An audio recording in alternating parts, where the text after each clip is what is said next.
ताज्या बातम्या व ठळक घडामोडींसाठी पाहत राहा JBN महाराष्ट्र।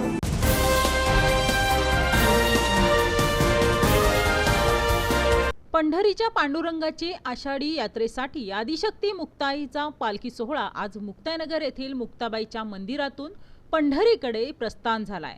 यावेळी हरिनामाचा हा एकच गजर सुरू होता। हरिनामाच्या जयघोषाने मुक्ताईनगर दुमदुमून निघाले। यावेळी वरुण राजाने देखील हजेरी लावली होती। या पालखीच्या प्रस्थान सोहळ्यासाठी पालकमंत्री गुलाबराव पाटील, मंत्री गिरीश महाजन, मंत्री संजय सावकारे, आमदार चंद्रकांत पाटील यांच्यासह समस्त वारकरी मंडळी बहुसंख्येने उपस्थित होते।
त्यांना विनंती आहे एकदम सावकाश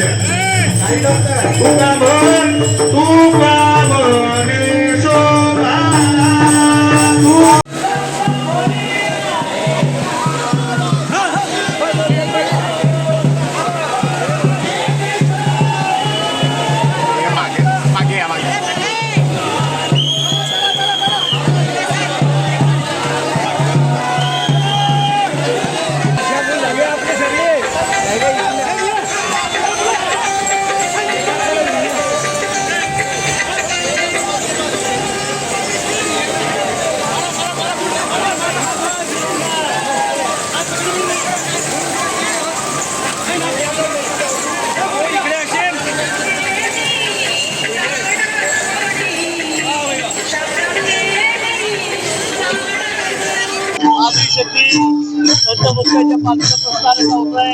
पहिल्यांदाच राज्यामध्ये हनुमान आज या ठिकाणी झालेले गुलाबराव पाटील, सावकारे, आमदार चंद्रकांत पाटील आहेत। आम्ही सगळे या ठिकाणी आलेलो आहोत। सगळ्यांना मनापासून शुभेच्छा देतो।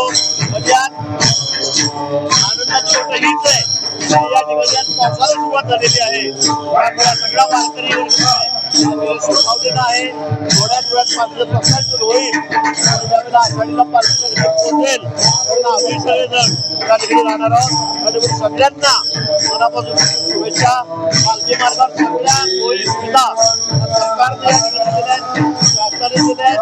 त्यामध्ये कुठेही कमी पडणार नाही याची काळजी आम्ही यावेळेला गेल्या 10 वर्षापासून आमचं सरकार येण्यापासून आम्ही घेत आहोत। आज मुक्ताईचं प्रस्थान होत आहे आणि या ठिकाणी नामदार एकनाथ शिंदे साहेबांनी यांच्या आईच्या नावाने या ठिकाणी मागच्या वेळेस कबूल केलं होतं की चांदीच्या पालखीमध्ये मुक्ताईची पालखी जाईल, तिचं लोकार्पण सुद्धा आज या ठिकाणी होत आहे। त्यामुळे या कार्यक्रमाला आम्ही तिघ मंत्री महोदय, आमदार महोदय या ठिकाणी आलेले आहेत।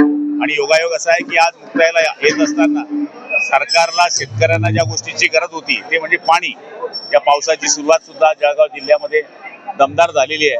ही मुक्ताईचीच कृपा आहे। म्हणजे परमेश्वराशिवाय कुठल्याच गोष्टी यशस्वी होऊ शकत नाही आणि ते परमेश्वराने आज हा दिलासा आम्हाला दिलेला आहे। मी मुक्ताईच्या आलेल्या सगळ्या भक्तांचं या ठिकाणी खूप स्वागत करतो आणि त्यांना विनंती करतो की पालखीला जात असताना सगळ्यांनी शिस्तबद्धतेने, काटकसरीने आणि विचारबुद्ध कोणत्याही जीविताची हानी होणार नाही अशा पद्धतीने पालखीमध्ये प्रस्थान करावं अशी विनंती।